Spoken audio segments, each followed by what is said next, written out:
Hello friends, तो हम एक बार फिर से हाजिर हैं पार्ट 2 के साथ अपनी नेपाल ट्रिप के। तो नेक्स्ट डे हम अर्ली मॉर्निंग अपने मेन डेस्टिनेशन मनकामना मंदिर की तरफ निकल पड़ते हैं। रोड इज़ लाइक फ्लॉलेस, बहुत अच्छा रास्ता है। यहाँ पे ग्रीनरी देखिए, सनराइज़ देखिए, नदी देखिए, पहाड़ देखिए, सब बहुत अच्छा लग रहा है। और हमारा बेबी भी बिल्कुल जगा हुआ है, जिसको आशीर्वाद दिलवाने के लिए हम मनकामना टेम्पल की विज़िट हमने प्लान की थी। यहाँ पे बहुत मॉर्निंग से ही लाइन लग जाती है, तो इसके लिए पहले से प्रिपेयर होकर आएँ। और ये देखिए, यहाँ पे हमने एंट्री ली।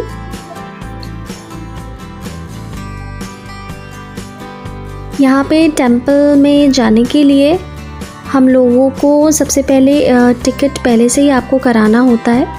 तो टिकट और हमारा जो स्टे था उसको अनूप जी ने प्लान किया था और उन्होंने ही अरेंज करवाया था। तो उनकी हेल्प से हमारे लिए ये काम काफ़ी इजी हो गया। और हम डायरेक्ट, चूँकि ये सारी चीज़ें हमारी पहले से थी, तो हम जस्ट लाइन में लगे और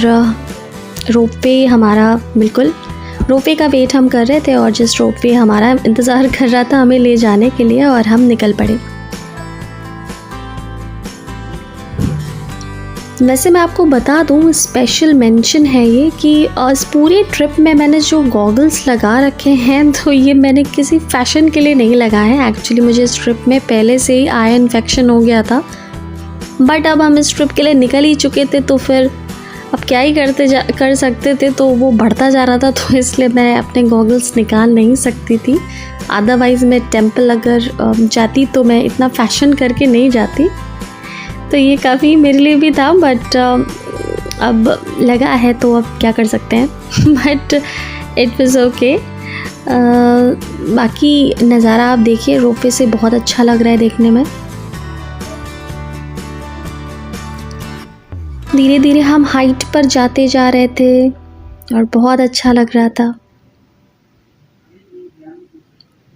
जो हम कहते हैं ना कि बादल के पार चलो, तो हम लिटरली बादलों के बिल्कुल पास, बादलों को क्रॉस करने जा रहे थे। बिल्कुल वैसी फीलिंग आ रही थी।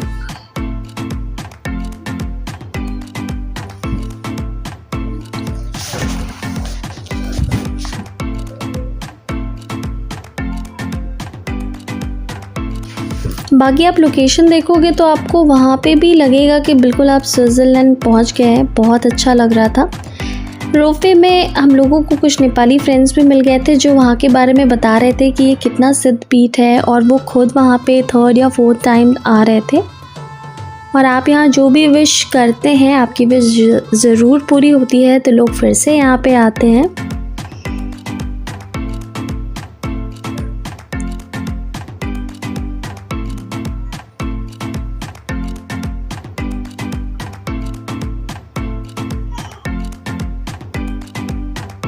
ये देखिए, बादलों के बीच में से हम कैसे जा रहे थे। इतना अच्छा मतलब देखने में लग रहा था। अभी फ़ोन में इतना अच्छा लग रहा होगा आपको, बट आप सामने से तो बहुत अच्छी फीलिंग आती है। तो फाइनली हमारी रोपवे वहाँ पहुँच गई और हम वहाँ पे एग्ज़िट होते हैं वहाँ से।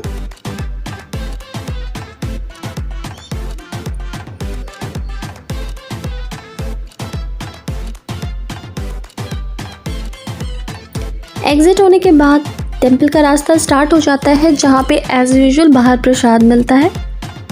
और प्रसाद चढ़ाने के लिए सारे आपको आइटम्स मिलते हैं, तो आप कहीं से भी परचेज़ कर सकते हैं। बट ये सजेशन होगा हमारा कि आप बहुत पहले से ही उसे ना परचेज़ कर लें। थोड़ा आगे जाकर आप परचेज़ करेंगे तो आपको बहुत देर उसको कैरी करना नहीं पड़ेगा। उसमें फ्लावर्स वगैरह होते हैं, तो थोड़े सूख भी जाते हैं, 1-2 गिर जाते हैं, तो इसलिए बेहतर है कि आप एकदम एंड में लें। तो वहाँ पे हमने, आप अलग अलग प्राइसेस हैं, आप अपने श्रद्धा अनुसार आप उसको ले सकते हैं। कितने भी अमाउंट का आप प्रसाद चढ़ा सकते हैं। और ये देखिए माता जी का मंदिर।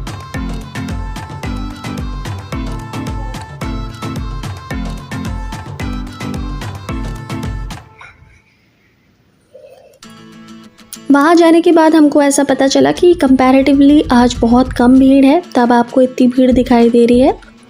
मंदिर के अंदर का हमने वीडियो शूट नहीं किया, बाहर प्रोहिबिटेड था। हालांकि आप चाहें तो कर भी सकते हैं, बट जब आप भगवान से बातें करने मिलने जाते हैं तो आप भगवान को ही देखें तो वो बेटर है। बाहर का हम नज़ारा आपको दिखा ही रहे हैं। भगवान से मिलने कुछ तो सरप्राइज़ आपके लिए भी रहना चाहिए, कुछ तो सीक्रेट आपके लिए भी रहना चाहिए। तो दर्शन करने के बाद बाहर जो भी फ्लावर्स वगैरह बचे हैं वो हम यहाँ पे चढ़ाते हैं। नारियल फोड़ने की सुविधा है वहाँ पे। और उसके बाद हम ब्लेसिंग्स लेते हैं। तो वहाँ पे जो पंडित जी थे वो भी नेपाली में ही बात कर रहे थे, क्योंकि उनको भी ये कन्फ्यूजन था कि वी आर नेपालीज़। तो हमने उनको क्लियर किया कि नहीं, हम लखनऊ से आ रहे हैं। एंड वहाँ के लोग बहुत सीधे सिंपल से लगे बिल्कुल, कि बहुत केयरिंग टाइप के लगे। और वहाँ पे वो लोग भी बच्चों से बहुत प्यार करते हैं। जब उसको हम लोगों ने अपने बच्चों को दिखाया, हम लोगों ने उसको भी ब्लेसिंग दिलाई, तो वो बहुत क्यूरियस थे कि इतना छोटा बेबी लेके आप आ गए हैं। तो उसको भी बहुत उन्होंने लव एंड अफेक्शन शो किया।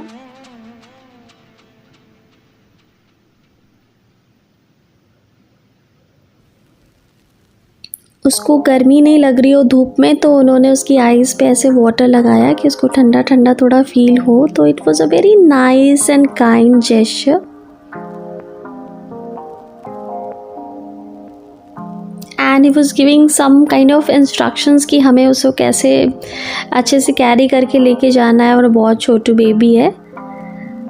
फाइनली यहाँ भीड़ तो थी बट कंपैरेटिवली कम थी, बट अदरवाइज़ बहुत बाहर तक लाइन लगती है, ऐसा वहाँ पे लोगों ने हमें बताया।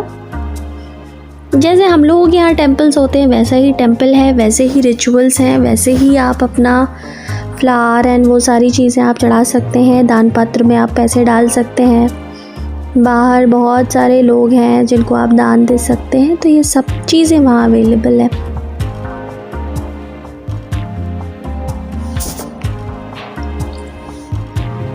साइड में रेस्ट रूम काइंड ऑफ है, जहाँ पर आप दर्शन करने के बाद अगर थक गए हैं तो आप वहाँ पर रेस्ट भी कर सकते हैं। और ये देखिए इनका फ़ोटो सेशन हो रहा था। तो ये सारी चीज़ें करके आप बाहर जाके नाश्ता कर लीजिए अगर आपको भूख लगी है, अदरवाइज़ आप ऐसे भी जा सकते हैं। तो हमने ब्रेकफास्ट किया क्योंकि हम अर्ली मॉर्निंग निकले थे, और ब्रेकफास्ट करने के बाद हम वहाँ से वापस रोपवे में बैठकर नीचे आ रहे हैं। जैसे जाने में माहौल बहुत अच्छा था, थोड़ा सा दोपहर हो गई थी बट स्टिल मौसम बहुत अच्छा लग रहा था देखने में। हाँ, पर थोड़ी गर्मी स्टार्ट हो गई थी बाहर, क्योंकि धूप थोड़ी ज़्यादा हो गई थी। आजकल आपको माउंटेन्स में भी मतलब उतना ठंडा नहीं लगता है। जब धूप निकल आती है तो फिर गर्मी हर जगह ही हो जाती है, तो यहाँ पर भी हो ही गई थी। बट वहाँ पे चूँकि बारिश भी हो रही थी और थोड़ी हवा चल रही थी, तो उससे थोड़ा रिलैक्स था।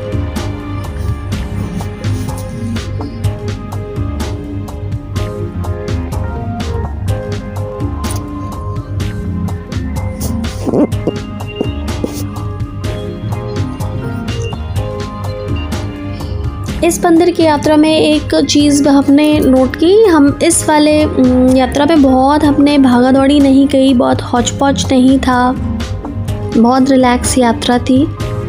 एक दिन में हमने पोखरा में हम लोगों ने दर्शन किया, और इस दिन मनोकामना मंदिर जाना था। तो हम बहुत रिलैक्स होके मॉर्निंग में जाके और हमने दर्शन किया, और बहुत रिलैक्स होके माता जी ने दर्शन दिया, अपनी कृपा हमें दी, और बहुत रिलैक्स होके हम लोग आए।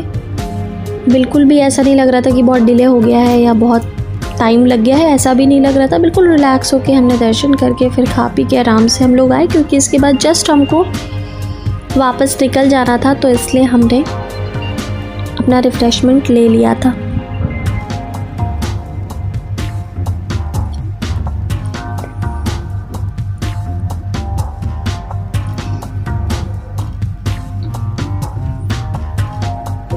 और फाइनली हम लोग रास्ते में आ चुके थे। बीच का रास्ता थोड़ा गड़बड़ है, बट स्टिल चूँकि मौसम ठीक था तो इसलिए वो सारी चीज़ें चल गई। बट हाँ, बारिश में थोड़ा प्रॉब्लम आपको हो सकती है, तो आप ऐसे मौसम में जाएं तो इस रोड से बाय रोड आप आ सकते हैं। वहाँ से हम लोग निकलते हैं और लुम्बिनी होते हुए हम लोग एग्ज़िट की तरफ चल पड़ते हैं। रास्ते में मौसम बहुत अच्छा था, हम लोग को शाम की रात हो गई थी घर पहुँचने में। और ये इनका फेवरेट हवा लेती हैं ये बाहर निकल के, बट हम इसको बहुत ही ज़्यादा प्रोटेक्शन देकर ही ऐसी एक्टिविटी करने देते हैं जहाँ पर रोड खाली होती है लेफ़्ट साइड, जहाँ पे कोई ख़तरा नहीं हो, तो हम उसको देखकर ही करते हैं पूरे इंस्ट्रक्शन के साथ। और ये हम आ गए अपने भारत देश की सीमा के पास, अपने देश में एंट्री लेने के लिए। तो इसके साथ हमारी बेटू की फ़र्स्ट इंटरनेशनल ट्रिप भी हो गई और भगवान जी के दर्शन भी हो गए और बहुत अच्छे अच्छे दोस्तों से हम लोग मिल भी पाए। और ये देखिए पॉइंट ये शो करता है कि अब आप अपने देश की सीमा के अंदर आ चुके हैं। और शाम को हम लोगों ने एंट्री ले ली थी और रात तक हम अपने घर पहुंच चुके थे। तो ये यात्रा बहुत अच्छी रही। Thank you so much for everyone, thank you so much for watching us, thank you, bye, see you again.